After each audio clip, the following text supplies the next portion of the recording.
आज हम लोग करने वाले हैं क्लास 10th मैथ्स के सारे इंपॉर्टेंट फॉर्मुलास को revise and scan using blurting out technique in just 15 minutes. ये ब्लर्टिंग आउट टेक्निक क्या है? आप लोगों के सामने आपको कोरा कागज दिख रहा है, मतलब एकदम ब्लैंक पेपर दिख रहा है। हर चैप्टर को हम लोग अपने दिमाग में दोहराएंगे और उससे रिलेटेड सारे के सारे इंपॉर्टेंट फॉर्मुलास आपके सामने भी मैं लाइव लिखूंगा। इसको बोलते हैं ब्लर्ट आउट करना। ये आप एसएसटी और इंग्लिश जैसे सब्जेक्ट में भी कर सकते हैं, बाकी सब्जेक्ट्स में भी फॉलो कर सकते हैं। कैसे फॉलो करेंगे वो मैं वीडियो के एंड में जरूर बताऊंगा, तो वीडियो को एंड तक जरूर देखना। चलो चालू करते हैं पहला चैप्टर यानी कि रियल नंबर्स से। जब रियल नंबर्स की बात आती है तो हम लोगों ने एचसीएफ और एलसीएम से डील किया है इस चैप्टर में। तो पहला जो फॉर्मूला आप लोगों को दिमाग में रखना है कि एचसीएफ और एलसीएम निकाला कैसे जाता है। तो अगर मैं एचसीएफ की बात कर दूं और यहां पर मैं दो नंबर ले लेता हूं, कोई ए और बी, दो से ज्यादा नंबर्स भी हो सकते हैं, उनका प्राइम फैक्टराइजेशन अगर आपको दिया हो, मान लो इसका मैंने ले लिया एक्स वाई स्क्वायर और इसका ले लिया मैंने x square Y cube.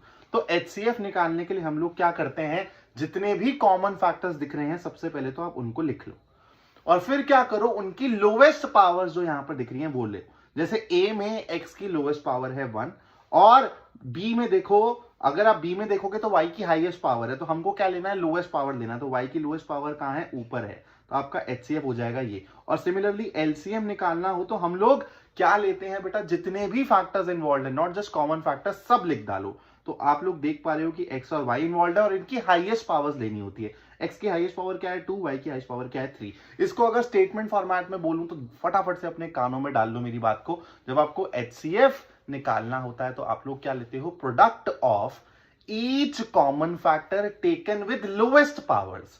LCM क्या होता है, product of each factor, each common factor नहीं बोला, each factor taken with highest powers. ध्यान रहेगी बात। दूसरा इंपॉर्टेंट फॉर्मूला है भाई, product of LCM into HCF is equal to product of the two numbers. इससे इंपॉर्टेंट कुछ भी नहीं है इस चैप्टर में, भर भर के रिसेंट टाइम्स में क्वेश्चन पूछे जा रहे हैं। चलो फिर आते हैं बेटा पॉलिनोमियल्स पे।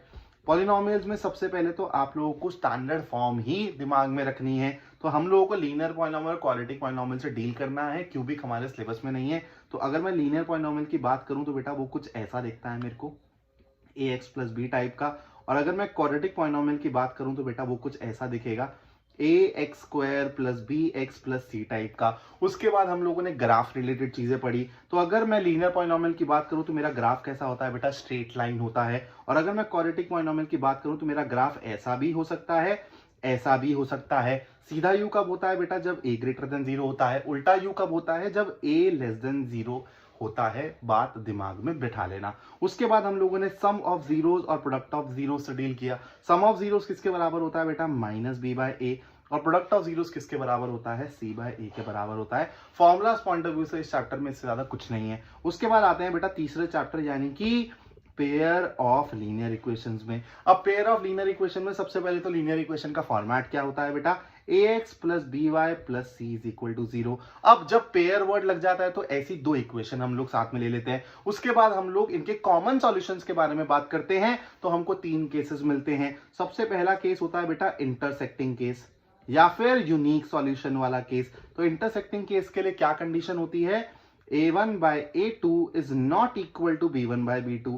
उसके बाद हम लोग पढ़ते हैं नो सॉल्यूशन या फिर पैरेलल वाला केस। नो सॉल्यूशन में क्या होता है बेटा, a1 by a2 is equal to b1 by b2 is not equal to c1 by c2। ये सब बातें आप लोगों को दिमाग में होनी चाहिए। उसके बाद आता है हमारा इनफाइनाइट सॉल्यूशन वाला केस। इनफाइनाइट सॉल्यूशन के केस में क्या होता है, a1 by a2 b1 by b2 c1 by c2, हर जगह आपको इक्वालिटी दिख रही होती है। ये तीन केसेस आपको याद रखने हैं। जहां पर सॉल्यूशन होते हैं यानी कि इंटरसेक्टिंग केस और इनफाइनाइट सॉल्यूशन वाला केस, इनको कंसिस्टेंट सिस्टम बोला जाता है। और जहां पर आप लोग के सॉल्यूशन नहीं होते हैं, मतलब कि कॉमन सॉल्यूशन नहीं है, उसको इनकंसिस्टेंट सिस्टम बोला जाता है। इनफाइनाइट सॉल्यूशन वाले केस को डिपेंडेंट लाइंस भी बोला जाता है। इससे रिसेंटली बहुत सारे क्वेश्चंस पूछे जा रहे हैं। तो अगर मैं बात करूं फॉर्मुलास पॉइंट ऑफ व्यू से, तो पेयर ऑफ लीनियर इक्वेशन में इतना सा ही कॉन्सेप्ट है। उसके अलावा आपको सॉल्व कैसे करनी है इक्वेशन, सब्स्टिट्यूशन मेथड से, एलिमिनेशन मेथड से, ये प्रोसेस है, फॉर्मुलाज नहीं है इसके। ठीक है, इसके बाद हम लोग चलते हैं बेटा क्वाड्रेटिक इक्वेशन पे। क्वाड्रेटिक इक्वेशन में बेटा वही सारी चीजें हैं जो हमने क्वाड्रेटिक पॉलिनोमियल में पढ़ी थी। तो सबसे पहले अगर मेरे को लिखना हो क्वाड्रेटिक इक्वेशन को तो मैं ऐसे लिख सकता हूं। उसके बाद यहां पर मैंने देखा कि सॉल्व कर सकता हूं फैक्टराइजेशन मेथड से, या फिर एक नया मेथड आ जाता है क्वाड्रेटिक फॉर्मूला का। तो क्वाड्रेटिक फॉर्मूला फटाफट से यहां पे लिख लेते हैं, minus B plus minus under root B square minus 4ac divided by 2a।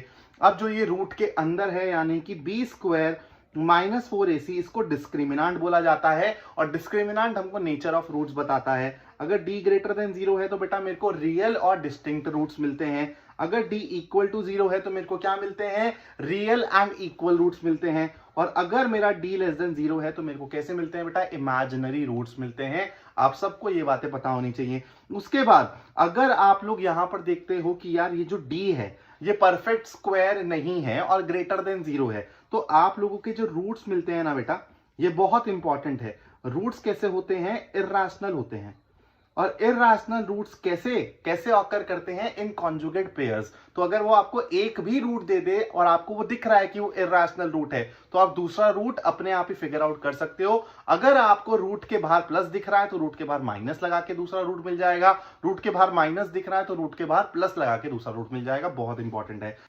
अब इसके बाद हमारा नेक्स्ट चैप्टर आता है बेटा एपी। तो एपी में सबसे पहले आप जनरल टर्म का फॉर्मूला पढ़ते हो, that is an is equal to a plus n minus 1 into D. यहां पर a हमारी फर्स्ट टर्म होती है, d हमारा कॉमन डिफरेंस होता है। an और n में बच्चों को बहुत कंफ्यूजन होती है, तो बेटा बहुत सिंपल देसी शब्दों में समझ लो।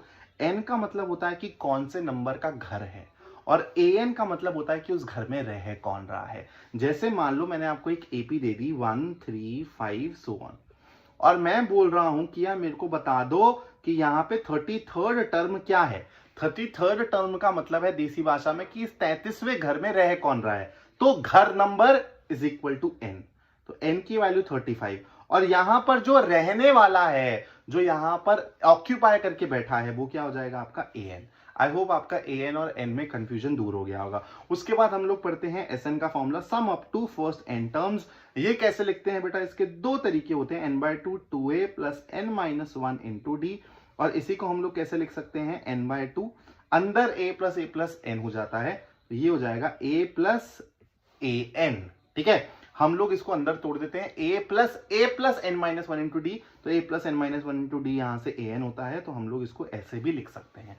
इसके बाद एक बहुत इंपॉर्टेंट फॉर्मूला है जो बच्चे यूजुअली रिवाइज नहीं करते हैं, लेकिन मैं आपको करा दे रहा हूं कि अगर आपको लास्ट से कोई स्पेसिफिक टर्म निकालनी है तो वो आप कैसे निकालते हैं, l minus n minus 1 into D. ये फॉर्मूला लग जाता है वहां पर, इसको आप डायरेक्टली अप्लाई कर सकते हैं क्योंकि एनसीईआरटी में ये फॉर्मूला मेंशन्ड है। उसके बाद हम लोग जाते हैं बेटा ट्राइंगल चैप्टर में। तो देखो ट्राइंगल चैप्टर में एज सच कोई फॉर्मूलाज है ही नहीं, कुछ इंपॉर्टेंट कॉन्सेप्ट है। सबसे पहले आप बीपीटी के बारे में सीख लेते हो। ठीक है, सबसे पहले आप सिमिलैरिटी की बेसिक समझते हो, फिर आप बीपीटी की थ्योरम करते हो, फिर आप कन्वर्स ऑफ बीपीटी पढ़ते हो और फिर इन्हीं पे बेस्ड एप्लीकेशन प्रॉब्लम्स करते हो। तो बीपीटी और कुछ नहीं कहती भाई, अगर आपका एक ट्राइंगल है एबीसी और आपने क्या किया, मान लो बीसी के पैरेलल एक ऐसे लाइन बना दी और ये ए बी और ए सी को ई और एफ पे क्या कर रही है, इंटरसेक्ट कर रही है। तो जो ये ई और एफ है ना, वो ए बी और ए सी को क्या करेंगे, बराबर प्रोपोर्शंस में डिवाइड करेंगे। यही हमारी बीपीटी की थ्योरम है। तो उसके बाद हम लोग सिमिलैरिटी के बारे में पढ़ते हैं। सिमिलैरिटी में हम लोग डिफरेंट क्राइटेरिया पढ़ते हैं, A criteria, triple S criteria, S criteria and so on. तो यहाँ पर क्वेश्चंस बीपीटी और सिमिलैरिटी से पूछे जाते हैं। बस बच्चों को कंफ्यूजन होती है कि सर बीपीटी कहाँ लगानी है और सिमिलैरिटी कहाँ लगानी है। जब बेटा आपको ऐसे सिंपल रेशियोज दिखे ना, इनसे डील करना हो ऐसे, तो आप बीपीटी लगा के कर सकते हो। लेकिन जब आपको मान लो कि ऐसा कुछ दिया हो कि ट्राइंगल्स हैं यहाँ पर और यहाँ पर मान लो कि ये ई एफ है, आपको ई एफ और बीसी को भी रिलेट करना हो, तो ऐसे केस में आप लोग ना सिमिलैरिटी का यूज कर लेते हो। ठीक है, तो आप लोग कंफ्यूज मत होना, बीपीटी और सिमिलैरिटी ना काफी क्वेश्चंस में आप लोग एक ही क्वेश्चन में दोनों चीजों से भी सॉल्व कर सकते हो चीजें। लेकिन मैंने बता दिया अगर ऐसा केस दिखे तो बीपीटी आप लोग पहले स्ट्राइक कर जाएगी आपको, और अगर ऐसा दिखे ईएफ और बीसी को रिलेट करती हुई चीज दिखे तो आपको ये छोटा वाला ट्राइंगल और ये बड़ा वाला ट्राइंगल में सिमिलैरिटी देखनी है और फिर वहां से रिलेशन एस्टैब्लिश करना है। उसके बाद हम लोग आते हैं बेटा कोऑर्डिनेट ज्योमेट्री पे। कोऑर्डिनेट ज्योमेट्री भी हमारी बहुत सिंपल है और कुछ बेसिक फॉर्मूलाज पे ही क्वेश्चंस पूछे जाते हैं। सबसे पहले आता है हमारा डिस्टेंस फॉर्मूला। तो अगर आपको डिस्टेंस निकालना है ए और बी दो पॉइंट्स में, तो वो क्या होता है, x1 माइनस x2 का square plus y1 minus y2 का स्क्वायर। अब अगर किसी भी पॉइंट का डिस्टेंस फ्रॉम ओरिजिन निकालना है तो वो क्या हो जाता है, इसी फॉर्मूला को हम लोग ऐसे लिख लेते हैं सिंपली। उसके बाद हम लोग सीखते हैं बेटा सेक्शन फॉर्मूला। सेक्शन फॉर्मूला को अगर मैं SF से डिनोट कर दूं, सेक्शन फॉर्मूला क्या होता है कि अगर आपको 2 पॉइंट्स दे दिए जाएं और आपसे बात करी जाए कि इंटरनल डिवीजन की बात कर रहा हूं, सिर्फ एक्सटर्नल डिवीजन सिलेबस में नहीं है, कि एक पॉइंट है इस लाइन सेगमेंट के बीच में जो कि इतने रेशो में डिवाइड कर रहा है, तो इस वाले पॉइंट के कोऑर्डिनेट्स बताओ। तो एक्स कोऑर्डिनेट कैसे बताते हो बेटा, mx2 plus nx1 divided by m plus n, और y कोऑर्डिनेट उस पॉइंट का कैसे बताया जाता है, my2 plus ny1 divided by m plus n। यहीं से ही हम लोग मिड पॉइंट फॉर्मूला में भी चले जाते हैं। मिड पॉइंट फॉर्मूला तो वो कैसे लग जाता है, सिंपली m और n को 1 और 1 डाल दो तो x1 प्लस x2 बाय 2 और फिर y1 प्लस y2 बाय 2। इतना ही है आपकी कोऑर्डिनेट ज्योमेट्री में, इससे ज्यादा कुछ नहीं है। उसके बाद हम लोग चलते हैं नेक्स्ट इंपॉर्टेंट चैप्टर यानी कि ट्रिग्नोमेट्री पे। ट्रिग्नोमेट्री में सबसे पहले हम लोग यार टी रेशोज के बारे में पढ़ते हैं। हमारे पास 6 टी रेशोज हैं, sine, cos, tan, cosec, sec and cot.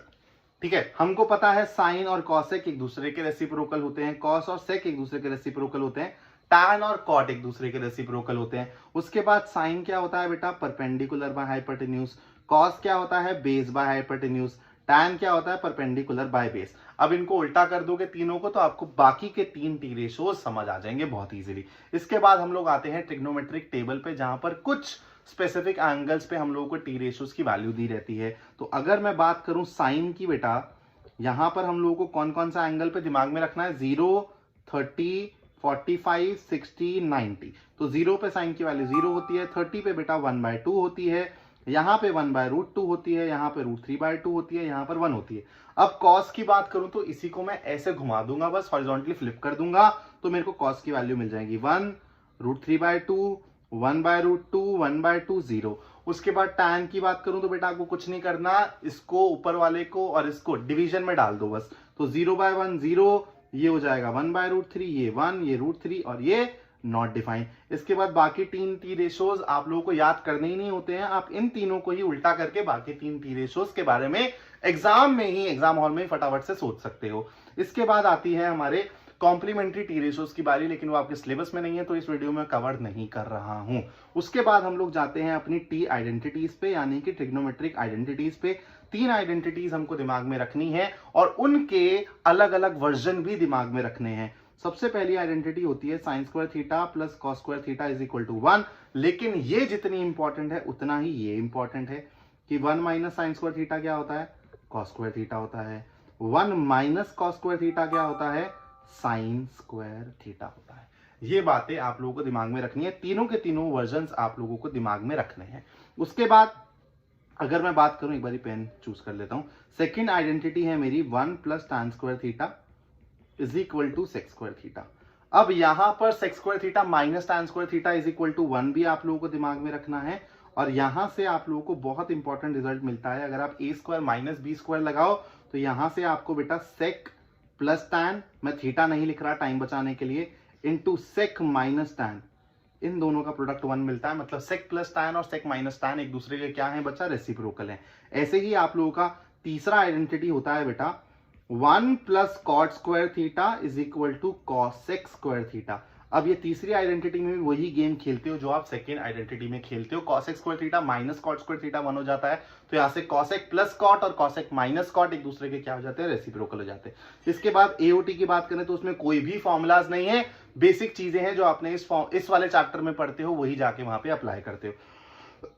उसके बाद आता है बेटा हमारा चैप्टर सर्कल। सर्कल्स में थ्योरम्स है। सबसे पहले तो आप लोगों को पता होना चाहिए कि यार जो आपका पॉइंट ऑफ कांटेक्ट होता है वहां से जो टैंजेंट जा रही है और जब आप रेडियस बनाते हो जो कि आपके पॉइंट ऑफ कांटेक्ट से होकर गुजरता है, ये दोनों आपस में परपेंडिकुलर होते हैं। उसके बाद अगर आप सर्कल पे एक्सटर्नल पॉइंट से टैंजेंट्स ड्रॉ कर रहे हो तो इन दोनों की लेंथ इक्वल होती है, बहुत इंपॉर्टेंट कॉन्सेप्ट है। इसके बाद ना कुछ और इंपॉर्टेंट रिजल्ट्स हैं जो मैं आप लोगों को बता देता हूं ताकि आप लोगों के दिमाग में रहे। जब आप एक सर्कल पे बच्चों बाहर से ऐसे टैंजेंट ड्रॉ करते हो ना, और मान लो ये रहा मेरा सेंटर, तो अब जब आप एक ऐसी लाइन ड्रॉ करते हो ना जो इस वाले पॉइंट को सेंटर से ज्वाइन करे, तो आप लोगों को ये वाला एंगल इसके बराबर दिखता है, ये आप कॉन्ग्रुएंसी से प्रूव कर सकते हो। ये वाला एंगल इसके बराबर दिखता है, और जो ये क्वाड्रिलेटरल बना है ना PABO, PAOB, ये एक साइक्लिक क्वाड्रिलेटरल होता है क्योंकि इसमें अपोजिट एंगल्स का सम 180 डिग्री है। ये कुछ इंपॉर्टेंट रिजल्ट्स हैं जो कि बार बार क्वेश्चंस में इनडायरेक्टली पूछ लिए जाते हैं। इसके बाद कुछ और इंपॉर्टेंट रिजल्ट हैं सर्कल चैप्टर से ही रिलेटेड। अगर आप सर्कल को ऐसे क्वाड्रिलेटरल में बंद कर दो, है ना, और मैं इसका नाम दे दूं ABCD, तो आपको पता होना चाहिए कि अपोजिट साइड्स का सम यहां पर इक्वल होता है। इसके साथ साथ यहां पर अगर मैं ऐसे एंगल्स बना दूं तो आपको पता होना चाहिए कि जो ये अपोजिट साइड्स जो एंगल सबटेंड कर रही हैं सेंटर में, they are supplementary nature. That means अगर मैं इसको O बोल दूं तो angle AOB plus angle COD will be equal to angle AOD plus angle BOC and they both are equal to 180 degree. बहुत इंपॉर्टेंट रिजल्ट है, कम बच्चे जानते हैं इसके बारे में, लेकिन पूछा जा सकता है। इसके बाद आते हैं बेटा अपने एरिया रिलेटेड टू सर्कल्स पे, ऐसे नाम दे देते हैं आर्क, ठीक है, एरिया रिलेटेड टू सर्कल्स। तो यहां पर हम लोगों को पता है यार, सर्कल का अगर मैं सर्कमफ्रेंस की बात करूं तो बेटा 2πr, इसके एरिया की बात करूं बेटा πr²। फिर यहां से हम लोग सेमी सर्कल पे जाते हैं, ठीक है, सेमी सर्कल ऐसे हम लोग ड्रॉ कर लेते हैं। अब ये बहुत इंपॉर्टेंट कॉन्सेप्ट है, सेमी सर्कल के अगर सिर्फ सर्कमफ्रेंस की बात करूं तो ये सिर्फ ये कर्वेचर वाला पार्ट लूंगा, दैट मीन्स πr आएगा। और अगर मैं, ये है सर्कमफ्रेंस, अगर मैं पेरीमीटर की बात करूं तो मेरे को ये डायमीटर भी, पेरीमीटर मतलब सारी बाउंड्री, चाहे वो स्ट्रेट हो चाहे वो सर्कुलर हो, दैट मीन्स पेरीमीटर हो जाएगा πr प्लस 2r, ठीक है। उसके बाद इसका एरिया क्या हो जाता है πr²/2, ठीक है। इसके बाद हम लोगों को एरिया ऑफ सेक्टर के बारे में जानना होता है, आर्क की लेंथ कैसे निकालते हैं। तो अगर मैं एक सर्कल ड्रॉ कर लूं और मैं यहां पर ऐसे थीटा एंगल ले लूं तो इसकी जो आर्क लेंथ होती है वो किस फॉर्मूले से निकाली जाती है भाई, 2πr इंटू θ/360 डिग्री। और ये जो सेक्टर बन रहा है इसका एरिया निकालना हो तो क्या होता है πr² इंटू θ/360 डिग्री। अब कभी कभी यहां पर ऐसे क्वेश्चन दे दिए जाते हैं जहां पर कि ये सेगमेंट का एरिया आप लोगों से पूछा जाता है, तो आप कुछ नहीं करोगे भाई, area of sector minus area of triangle कर दोगे। अगर इक्विलेटरल ट्राइंगल होगा तो क्या फॉर्मूला लगेगा भाई, √3/4a² लग जाएगा। बाकी ट्राइंगल्स होंगे तो भी आप एरिया बहुत इजीली कैलकुलेट कर सकते हो, आपको बेसिक उतने आने चाहिए। उसके बाद हम लोग आते हैं अपने नेक्स्ट चैप्टर यानी कि सरफेस एरिया एंड वॉल्यूम्स में।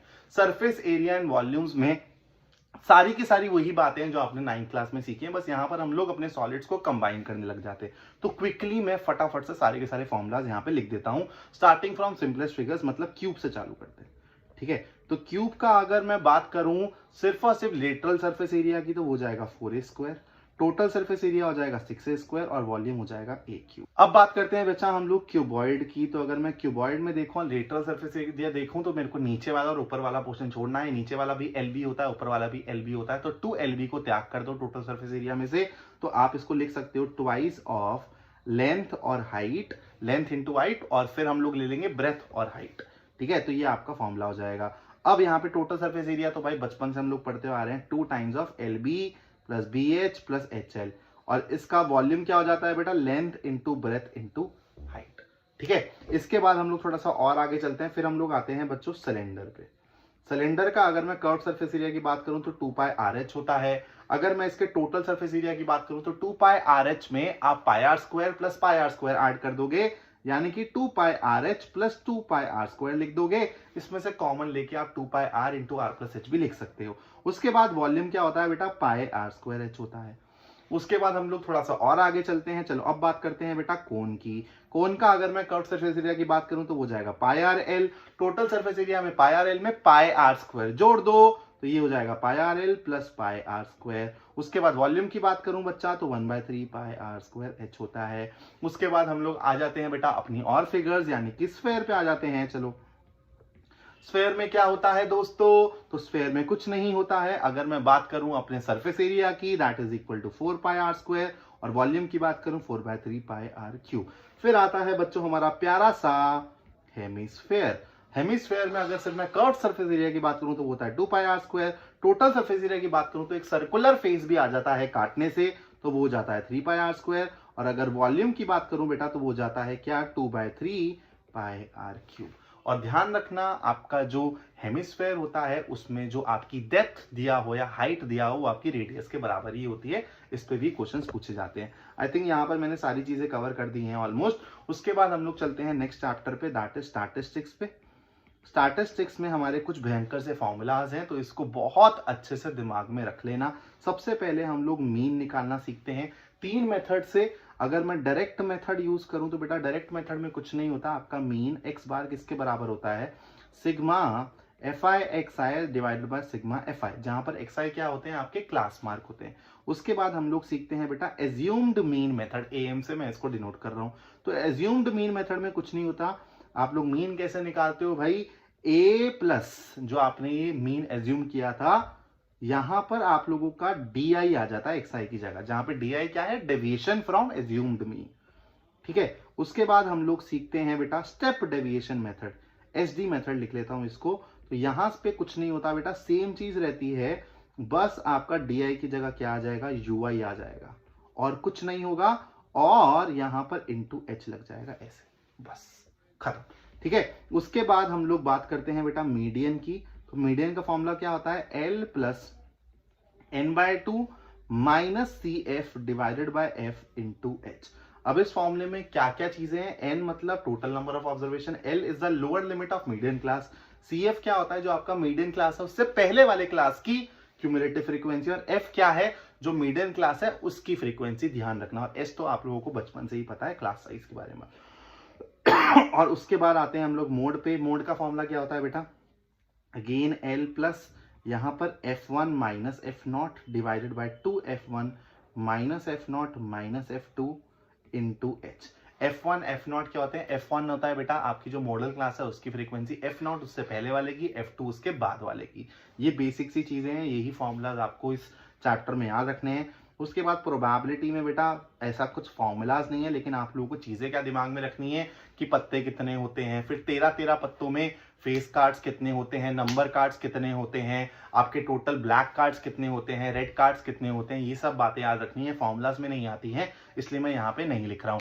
अब अगर आपको ऐसे ही हर चैप्टर के क्विक ऐसे ही ब्लर्टिंग आउट तरीके से कॉन्सेप्ट्स भी फटाफट से दिमाग में स्कैन करने हैं, जैसे अभी सिर्फ फॉर्मूला स्कैन किए हैं, अगर यहीं पे मैं हर चैप्टर के इंपॉर्टेंट कॉन्सेप्ट्स भी फटाफट स्कैन करवा देता तो ये जो आपका लेक्चर है वो डबल ड्यूरेशन का हो जाता, मतलब 30-35 मिनट्स का हो जाता। तो अगर आपको वैसी वीडियो चाहिए तो कमेंट करके बताना, मैं जरूर बना दूंगा। इसी तरीके से आप अपने एसएसटी के सारे इंपॉर्टेंट डेट्स, इंपॉर्टेंट नेम्स फटाफट से एक ब्लैंक पेपर पे लिख लो, और देखना तुम लोगों को कोई सामने से आके भूलने को बोलेगा ना, तब भी तुम नहीं भूलोगे। Thank you so much for watching this video till the end. जय हिंद।